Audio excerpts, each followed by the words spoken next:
Welcome to LNN News. I'm Carolyn Day Pruitt. Here are this week's top stories. The former Colonial Heights police chief will not face charges, according to prosecutors. Petersburg High School celebrates new turf. Small businesses struggle in the Tri-Cities. And Hopewell celebrates the Lamb Arts Festival. These stories and more when we return after this. It's time you heard the best fried chicken doesn't come out of a bucket or a box. You'll find it fresh out of the deep fryers at Breeze Inn. Virginia's finest chicken. Succulent, juicy chicken with a crispy coating. Hungry for more? Try our pulled pork barbecue, real Philly cheesesteaks, and mouth-watering burgers. Home to Virginia's finest chicken. And oh yeah, we've got a convenience store too. I love being at home. I mean, you do get a lot done. For instance, I just got pre-qualified for a home loan online with BSV. So be a homebody. Visit bsvnet.com to see what you qualify for.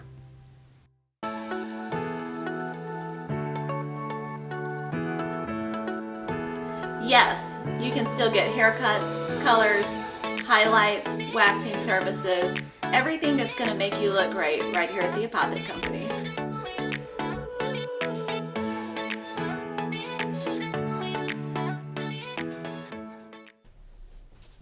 Welcome back to the LNN studio. First, let's take a look at state news. Governor Glenn Youngkin announced this week that FEMA has approved a major disaster declaration for the flooding that devastated Buchanan and Tazewell counties in the southwestern part of the Commonwealth back in July. Flash flooding and landslides impacted individuals' homes and businesses and also destroyed roads and bridges. The disaster declaration makes Virginia, the affected localities, and private nonprofits eligible for reimbursement of 75% of the expenses related to the flooding. That process will be managed through the Virginia Department of Emergency Management. Virginia and local governments are also eligible for the Hazard Mitigation Grant Program, which would provide funding for projects that would help prevent flooding in that region in the future. The governor said that Virginia has also applied to FEMA for individual assistance to help cover expenses for individuals who suffered damage from the July floods. That application is still in process. As vineyards across the Commonwealth harvest their fall crop of grapes, Virginia gears up to celebrate October as Virginia Wine Month. The oldest consecutive wine month in the United States, Virginia Wine Month highlights Virginia's wine region, which consistently ranks within the top 10 wine regions in the country. This Virginia Wine Month features a limited edition wine release of Cornus Virginicus, a special collaboration between the First Lady of Virginia, Suzanne Youngkin, and Barbersville Vineyards. The wine was crafted in celebration of Virginia agriculture and will include a donation to Virginia 4-H and Virginia Future Farmers of America. On October 15th, communities across the Commonwealth will recognize Virginia wine with the annual Harvest Party, the statewide collaborative celebration of Virginia-grown wine and food. Locally, the Southern Virginia Regional Chamber of Commerce will host the Festival of Grapes and Hops in Old Town Petersburg. Residents of the Tri-Cities will have the opportunity to join the festivities happening throughout Virginia at the Petersburg Harbor next to the Union train station. Visit virginiawine.org for details on other October happenings celebrating wine across Virginia. We'll be back with local news after this. Bopper's Malt Shop, the niftiest place in Petersburg. Ice cream, candy, footlong hot dogs, burgers, and now introducing the Bopper Blast, a hand-dipped vanilla shake with a blast of candy. Available in over 15 flavors. Bopper's Malt Shop, Old Town Petersburg. Hi, I'm Dr. Sandy Elba. And I'm Dr. Adam Elba. We're chiropractors, and we love what we do. We change lives on a regular basis. We go from pain relief all the way to wellness. We work with the cause of the problem, we help solve the problem, and put your life on a whole different path. If you're concerned about your health in any way, or you just want to be healthier all the way around, come see us, Chester Family Chiropractic Center. Welcome back. Let's turn to local news.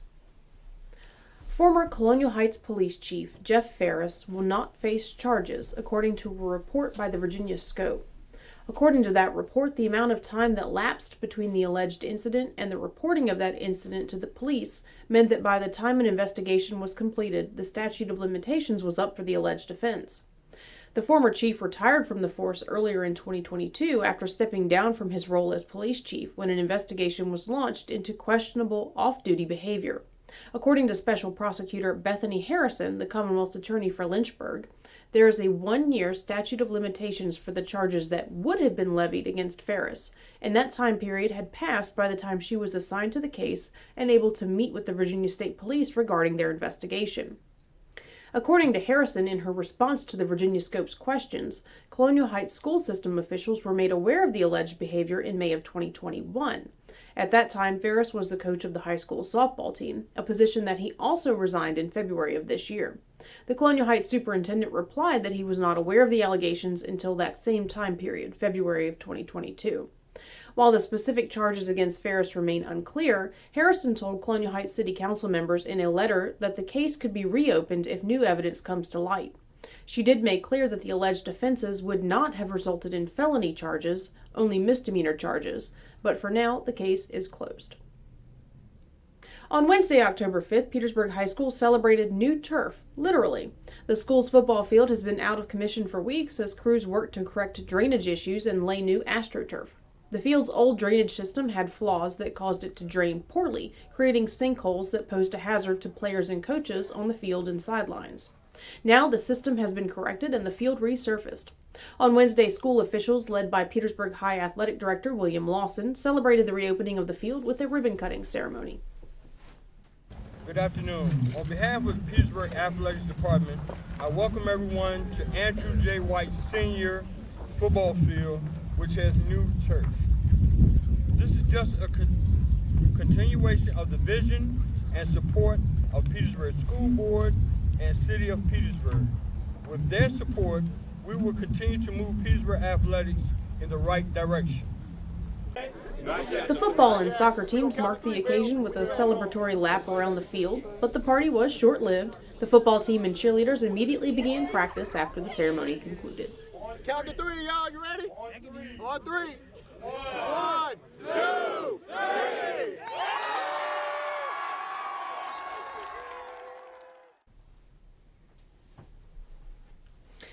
With inflation in the current economy, businesses everywhere are struggling, but many small businesses may find it particularly difficult to make ends meet, and we're seeing the impact of that in the Tri-Cities. We go to Chai Gallahan for those details. It has been a rough couple of years for local businesses, having faced the pandemic, supply chain issues, lockdowns, and people being paid to stay at home. Yet businesses that survived this have to face inflation these days, and unfortunately 3 of them in the Tri-Cities area have closed or are closing soon, including Tebon Fry in Petersburg, Agoria Market also in Petersburg, as well as Gun Cotton Coffee in Hopewell. In Petersburg, people entering Tebon Fry last week expecting to order some of its tasty barbecue and delicious Southern-styled food were shocked and disappointed to see the place unexpectedly closed permanently. With an announcement on Reddit, the Agorian weekly newsletter stated, "We are sad to inform you that Agoria is planning to close its doors November 5th. Although the storefront will be closing, the Agoria team is still working on ways in which we can better provide and contribute towards building a healthier and more sustainable food system here in the Tri-Cities area." In Hopewell, Gun Cotton Coffee explained that the degrading business environments in both the local and national economies caused them to operate at a deficit for some time. While appreciative for the support and help from Hopewell organizations like the Downtown Partnership, Vice Mayor Johnny Parton, and Delegate Kerry Coyner, the coffee shop stated that less than 5% of their sales were from Hopewellians. Gun Cotton stated that they tried everything in their power to keep the shop afloat, but in the end, they are worn out and can no longer put at risk their personal well-being and families. From the Tri-Cities, this is Chai Gallahan reporting for LNN. More local news when we come back. Today's show is brought to you by our friends at the Cloud Factory, who take a customized approach to their customers. They know not everyone is alike, and neither are their needs. So, the Cloud Factory focuses on what's best for you when it comes to CBD, hemp-based products, vapor nicotine, glassware, and just about anything, providing alternative routes to a healthier you.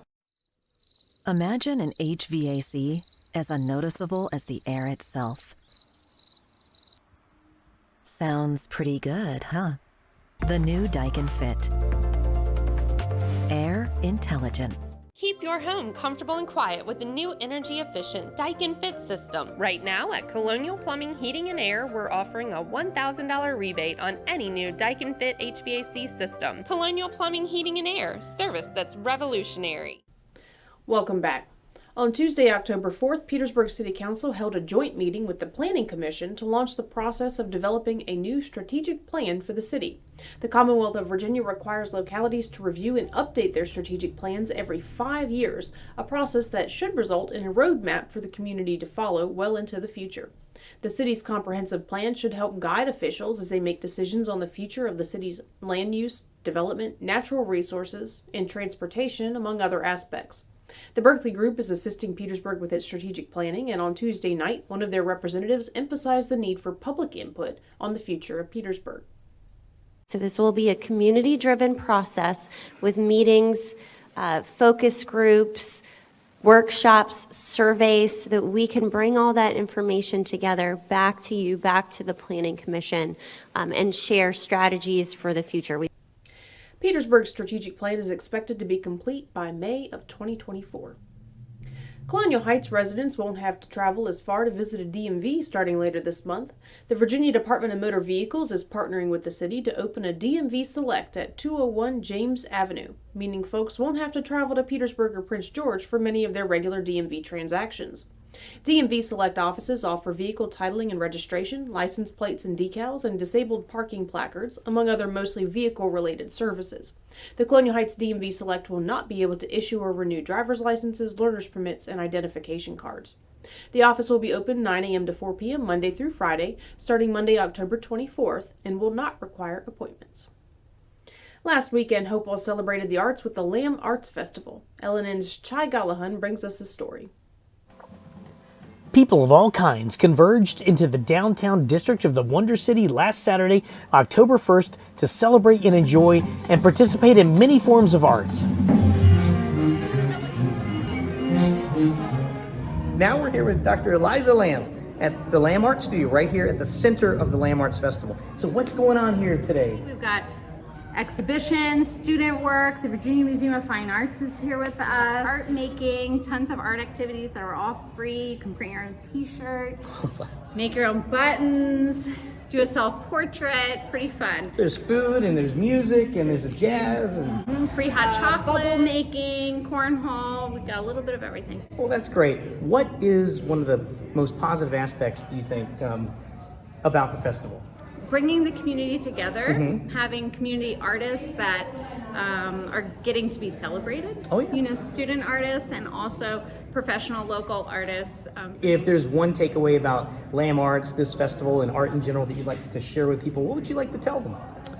I think I would really like people to know and understand that we are here for the community. We're here to celebrate the creativity in each of us. We all have it, and yeah, come out and join us. Yeah. And join them they did. People came out to blow bubbles, pop bubbles, drink milkshakes, eat burgers, and enjoy all manner of visual arts. We're here with Jessica, and she is out here enjoying the Lamb Arts Festival. Jessica, what does this festival, or festivals in general, or Lamb Arts means to you? Well, Lamb Arts is an organization that my nephew participated with. He's a second grader at DuPont Elementary, and he has some artwork on display. And we came down to enjoy and to see his artwork. And I'm here with Ann, Audrey, and Warren, who is getting plenty of rest. And we're in front of Artisan Alley. This is right in the heart of where Lamb Arts Festival is happening, right next to their studios. So Ann, Audrey, what does the festival mean for the community? A lot of people don't know a lot about downtown, so this is a great way to bring them here, show them the new eating areas here. We've got picnic tables, there's a ice cream store, we've got coffee, and then of course Artisan Alley here. So coming together as a community to proving that Hopewell has a lot going on and that we are going to be successful with the help of the community and get downtown and see all the new things happening, bring the family. And we're here with artist Federico Infante, and he is the person who's working on the piece you see behind us, and he also painted this popular piece right here as well. Now, Federico, what's going on today? What are you doing here? We thought it would be a great idea to bring what I do in my studio every day, bring it here so people can see what it is like a professional artist does every day. Sure. Now, what do you find inspiring about art? About art in general, I think it's the greatest tool that we have to communicate with. Through the arts, we can all gather around and heal. So Yes. All right. This is Chai Galhan from Hopewell reporting for LNN. For these stories and more, check out this week's edition of the LNN Insider Digital News magazine. Subscribe by going to lnnusa.com and clicking on the subscribe button at the top of the page. We'll be back with sports and weather in a moment.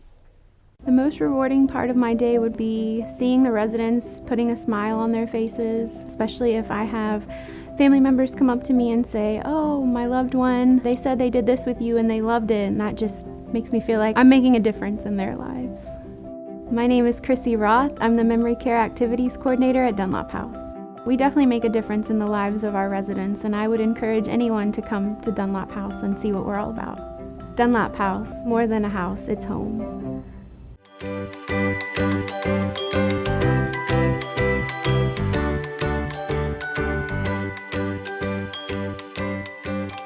Hourglass Realty Group. Opening the door to your next journey. Now we go to G. Anadipe for the sports update. Aaron Judge finished the regular season with 62 home runs. This now makes him the American Baseball League's all-time home run leader. Heading into the postseason, Aaron is now focused on helping the Yankees win a World Series. If successful, what that means is that this will be the first World Series win since 2009. Hold that for me. I'll sign that later. Headed over to the NFL, power rankings have not changed very much, with the 4-0 Philadelphia Eagles coming in at number 1. The 3-1 Kansas City Chiefs at number 2.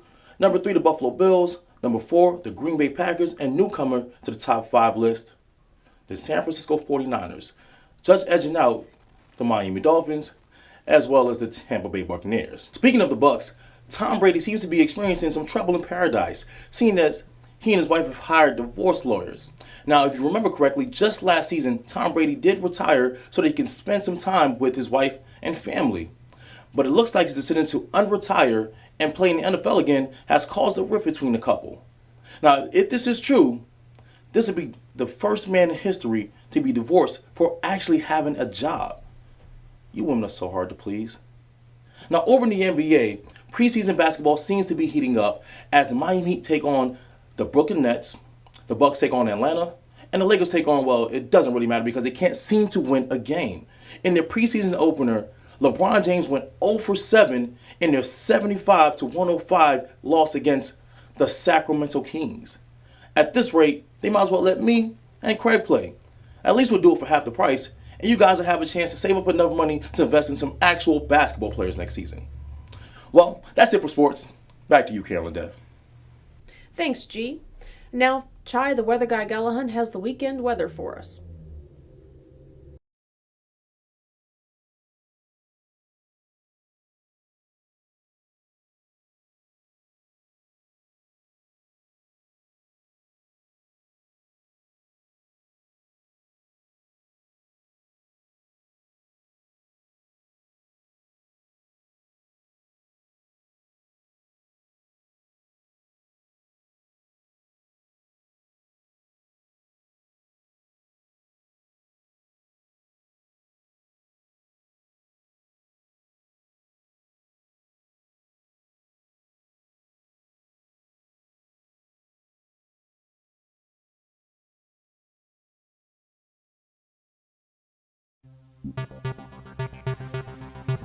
Thanks, Chai. That's it for this week's newscast. We'll see you next Thursday for the latest local news.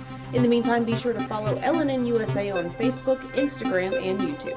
Thanks for watching LNN, news by the people, for the people. If you like summer, this is probably the last chance to experience something close to it, Carolyn Day. Friday brings sunny skies and a high of near 80 and a low of near 50, so enjoy it while it lasts. Saturday and Sunday are mostly sunny with highs in the 60s and lows in the low 40s. Yet, you can still enjoy the outdoor weather, just be sure to wear something warm. Monday, Columbus Day, slightly brings in the warm weather with a sunny high near 70 and a low of 47. Tuesday and Wednesday round out the week and they warm up with a high near 72 and lows in the upper 40s. It's that time of the year that's ideal for opening the windows to let in that fresh autumn air while not just yet turning on the heaters at night. But you'll also likely smell the distant fragrance of wood stoves and fireplace embers. Back to you, Carolyn Day.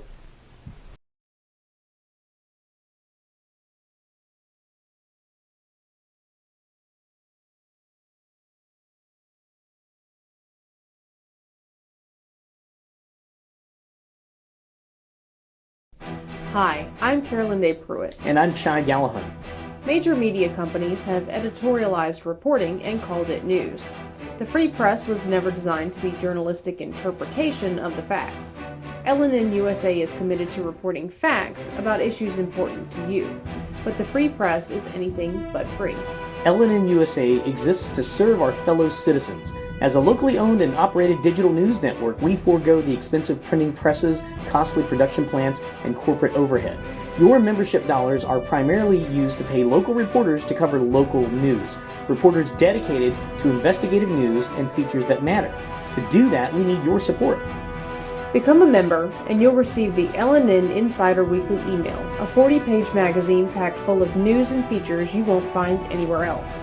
Membership also includes full access to LNN News broadcast archives, LNN Insider magazine archives, extended interview clips not aired in the weekly broadcasts, and more. Your membership supports local independent reporting free from corporate and political pressure and agendas. Become an LNN member today by going to lnnusa.com and clicking on the subscribe button at the top of the page.